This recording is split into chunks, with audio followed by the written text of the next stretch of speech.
अस्सलामुअलैकुम। दोस्तों, मीडिया में गुज़िश्ता 2 दिनों से और पिछले 1 हफ़्ते से 2 ऐसी ख़बरें आई हैं, जिसके हवाले से बात की जा सकती है। पहली ख़बर तो पुलिस की तहवील में मेदक के एक नौजवान की मौत का मसला है। बहुत सारे इस पर ख़बरें आ रही हैं, लेकिन मीडिया के हवाले से अगर हम बात करें, जैसा कि अखबार इंडियन एक्सप्रेस ने इस हवाले से रिपोर्ट भी दी है। इंडियन एक्सप्रेस अखबार ने पुलिस की तहवील में मुबैना तौर पर खदीर खान के साथ जो ज़्यादती की गई, उस हवाले से खबर पेश की थी, खबर शाया की, जिसका तेलंगाना हाई कोर्ट ने नोट लेते हुए सो मोटो की तरह अज खुद अपने तौर पर उस मामले की सुनवाई का आगाज किया। और आज के जब हम अखबारात देखते हैं, आज 22 फरवरी है। आज के अखबारात में अंबरपेट के इलाके में एक कमसिन लड़के की आवारा कुत्तों के हाथों हुई मौत के हवाले से खबरों का बहुत ज़्यादा जिक्र भी है और बहुत ज़्यादा कवरेज भी हुआ है। अलग अलग अखबारात ने इस खबर को अलग अलग अंदाज में कवरेज किया है, अलग अलग अंदाज में इसके हवाले से खबर दी है। ये कोई पहला मौका नहीं जब किसी मासूम बच्चे की जान गई है। इससे पहले भी कई मर्तबा इस तरह के वाक़यात हो चुके हैं।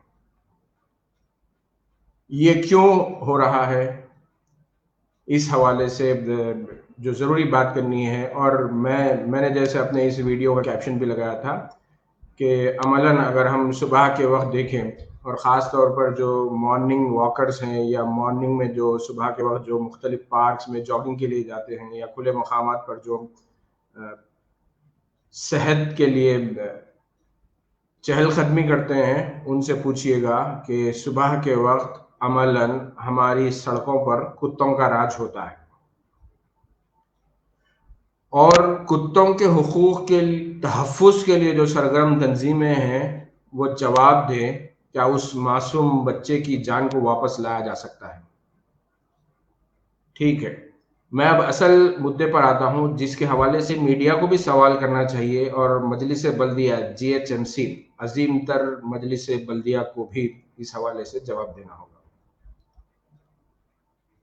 आपने कभी गौर किया होगा कि जब आप अपने इलाके में आवारा कुत्तों की कसरत के हवाले से कोई शिकायत दर्ज करवाते हैं, तो बल्दिया की जानिब से एक गाड़ी आती है, जिसके ज़रिए से कुत्तों को पकड़ा जाता है और फिर 2-1 रोज़ के बाद उन्हें वापस लाकर उसी इलाके में छोड़ दिया जाता है।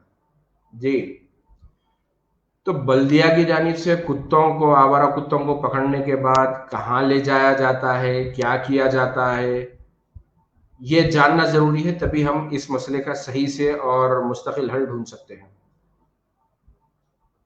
जानवरों के हुकूक का तहफ़्फ़ुज़ करने वाली कई तंज़ीमें हैं। जानवरों के हुकूक के तहफ़्फ़ुज़ के लिए जैसा कि हमारे अज़ीम तर मजलिस बल्दिया की जो मेयर हैं, उन्होंने कहा कि सुप्रीम कोर्ट के रहनुमाना खतूत की रोशनी में ही जीएचएमसी काम करता है, मगर जीएचएमसी की कारकर्दगी पर बुनियादी तौर पर सवाल उठता है। सुप्रीम कोर्ट के रहनुमाना खतूत की रोशनी में जीएचएमसी का क्या काम है कि वो कुत्तों को पकड़ कर मारती नहीं है, कुत्तों को मार नहीं सकते, कुत्तों की जान नहीं ले सकते। बल्कि जब मजलिस बल्दिया जीएचएमसी के जो लोग, जो अमला कुत्तों को पकड़ता है, वो उन कुत्तों को ले जाकर जानवरों के डॉक्टर के हवाले करता है और जानवरों का डॉक्टर उन कुत्तों को नसबंदी के लिए इंजेक्शन देता है, उनकी नसबंदी की जाती है। और उसके बाद बतौर निशानी कुत्तों के कान पर एक निशान छोड़ा जाता है, या कान को इस तरीके से उनके निशान लगाया जाता है कि आप किसी भी आवारा कुत्ते को देखकर, उसके कान को देखकर आप उसकी शनाख्त कर सकते हैं कि ये कुत्ता बल्दिया का इलाज जो है उससे वो इस्तीफादा कर चुका है। सवाल ये है कि जब जैसा कि मीडिया की मुख्तलिफ रिपोर्टों में मेयर ने ये बात कही है कि शहर हैदराबाद में 5 लाख से ज़ायद आवारा कुत्ते हैं और उसमें से 4 लाख कुत्तों की नस्बंदी की जा चुकी है। फिर ये कुत्तों की आबादी में इजाफा कैसे हो रहा है? नंबर 1। तो बुनियादी तौर पर बल्दिया का जो प्रोग्राम है, और बल्दिया सिर्फ कुत्तों को, आवारा कुत्तों को कंट्रोल करने के हवाले से नहीं, बल्कि बहुत सारे मामलों में लोग कहते हैं करप्शन के हवाले से अगर किसी एक डिपार्टमेंट का नाम लिया जा सकता है तो सरे फहरिस्त उसमें डिपार्टमेंट मजलिस बल्दिया का है, जीएचएमसी का है। हर काम के लिए वहां पर टैक्स तो वसूल किए जाते हैं आवाम से, बाकायदा तौर पर जायदाद टैक्स वसूल किया जाता है, लेकिन आज बल्दिया की हालत है कि बल्दिया डस्टबिन फ्री सिटी बनाने के नाम पर शहर को अमलन कचरे के ढेर में बदल चुका। तो मजलिस बल्दिया का, जीएचएमसी का जो प्रोग्राम है डस्टबिन फ्री सिटी, वो एक फेलियर है, सबसे बड़ा फेलियर। शहर को खूबसूरत बनाने के लिए क्या किया जा रहा है वो आप सब लोग जानते हैं। ऐसे ही शहर में आवारा कुत्तों के मसले से निपटने के लिए जिन कुत्तों की नसबंदी की गई है उस पर बाज़ाब्ता तौर पर तहकीकात होनी चाहिए कि बल्दिया की जानिब से कुत्तों के इलाज पर, स्टरलाइजेशन के लिए उन पर जब रकम खर्च की जा रही है तो उसके नतायज क्यों नहीं निकल रहे हैं? क्या ये सिर्फ रस्मन कागजी कार्रवाई तो नहीं हो रही है कि कुत्तों को पकड़कर ले जाया गया और उनके कान को कतरने के बाद उनको 2-1 दिन के बाद फिर वहीं पर छोड़ दिया जा रहा है? अगर कुत्तों के, आवारा कुत्तों के मसले से संजीदगी से निपटना है तो फिर आवारा कुत्तों को जो लोग सड़कों पर, पार्कों पर खिलाते हैं उस पर भी रोक लगनी चाहिए। मुख्तलिफ रियासतों के जो हाई कोर्ट हैं उसमें कई एक मुकदमात हैं। हालिया अरसे में महाराष्ट्र की हाई कोर्ट ने भी एक वाज़ेह बयान दिया था कि जो लोग सड़कों पर आवारा कुत्तों को खाना खिलाते हैं, अगर उन्हें कुत्तों से उतना ही प्यार है तो वो कुत्तों को अडॉप्ट कर ले, अपने घर में ले जाके पाले। आप आवारा कुत्तों को सड़कों पर खाना खिला के हमदर्दी नहीं कर रहे हैं, बल्कि उन्हें इस तरीके से अपनी अफजाइश में इजाफा करने का मौका फराहम कर रहे हैं और फिर वो बच्चों के लिए, सड़क पर चलने वाले राहगीरों के लिए मसला बन रहे हैं। तो हाई कोर्ट को इस हवाले से जब मीडिया ने आज इतना बड़ा, भाई इतवार के दिन ये वाकया हुआ है, अंबरपेट का ये वाकया है, और फिर 2 दिन में, चूंकि सीसीटीवी वहां पर मौजूद था, सीसीटीवी का फुटेज आ गया, 2 दिन में इस वीडियो का जो कवरेज हुआ है वो बिल्कुल पूरे कौमी सतह पर भी हुआ है और बैनुल अक़वामी इदारों ने भी इसका कवरेज किया है। तो जो मुकामी मीडिया घराने हैं, मीडिया हाउस, उनको चाहिए कि वो इस बात का तफसीली जायजा ले कि कहाँ पर ये बल्दिया की नाकामी है। यकीनन कहीं ना कहीं कोताही है कि ये जो कुत्तों की आबादी को कंट्रोल करने का जो प्रोग्राम है वो नाकाम हो रहा है, और फिर जब एक प्रोग्राम नाकाम हो रहा है तो उससे निपटने के लिए कोई दूसरा तरीक़ेकार वज़ा किया जाना चाहिए। दूसरी चीज़, सड़कों, खुले मुकामात और पार्कों पर जो लोग कुत्तों को खाना खिलाना चाहते हैं, हाई कोर्ट उसका भी नोटिस ले और उन्हें इस बात के लिए पाबंद करे, मजलिस बल्दिया को इस बात का निगरान बनाए कि अगर कोई फ़र्द अवामी मुकामात पर, अवामी पार्क्स में कुत्तों को खाना खिलाता है, कुत्तों को ग़िज़ा फराहम करता है, तो वो उन कुत्तों को अडॉप्ट करके अपने घर लेकर जाए, ना कि आवारा कुत्तों को सड़कों पर खिलाकर इस तरह से छोड़ दे कि वो आवारा कुत्ते सड़क पर चलने वाले बच्चों, ख़वातीन और राहगीरों के लिए मसाइल पैदा करें। तो इस हवाले से सभी शहरियों को सोचना होगा कि हम चाहते हैं कि हमारा शहर आवारा कुत्तों से पाक रहे।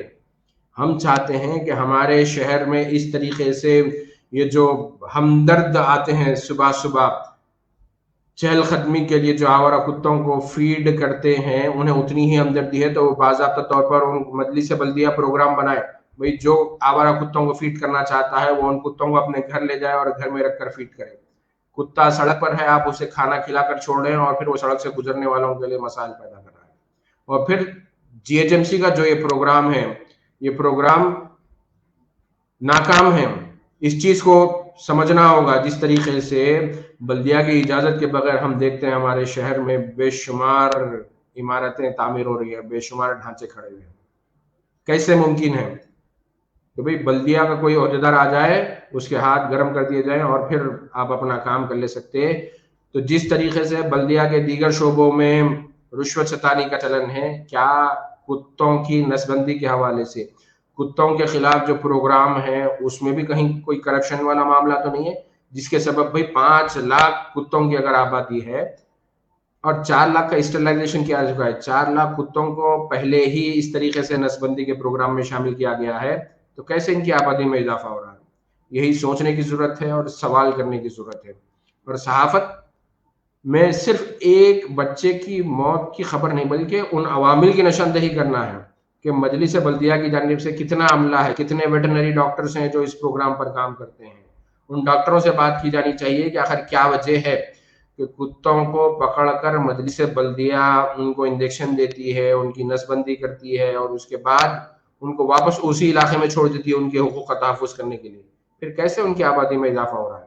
ये और ऐसे ही उमूर पर मीडिया अगर सेहतमंद रोल ले और फिर मीडिया ने जिस तरीके से इस चीज़ को कवरेज किया है, तेलंगाना हाई कोर्ट अगर इसका सू मोटो लेती है, तो यकीनन इस मसले का भी हल ढूँढा जा सकता है। उन लोगों को पाबंद किया जा सकता है जो सड़कों और अवामी मुकामात पर कुत्तों को फ़ीड करते हैं, खाना खिलाते हैं। और फिर साथ ही साथ जो हुकूमत का प्रोग्राम है, आवारा कुत्तों की बहुतात से निमटने के लिए, उसका भी हल ढूँढा जा सकता है। सोचिएगा, गौर कीजिएगा और अपनी आवाज़ ज़रूर उठाइएगा इस हवाले से। बेहद शुक्रिया।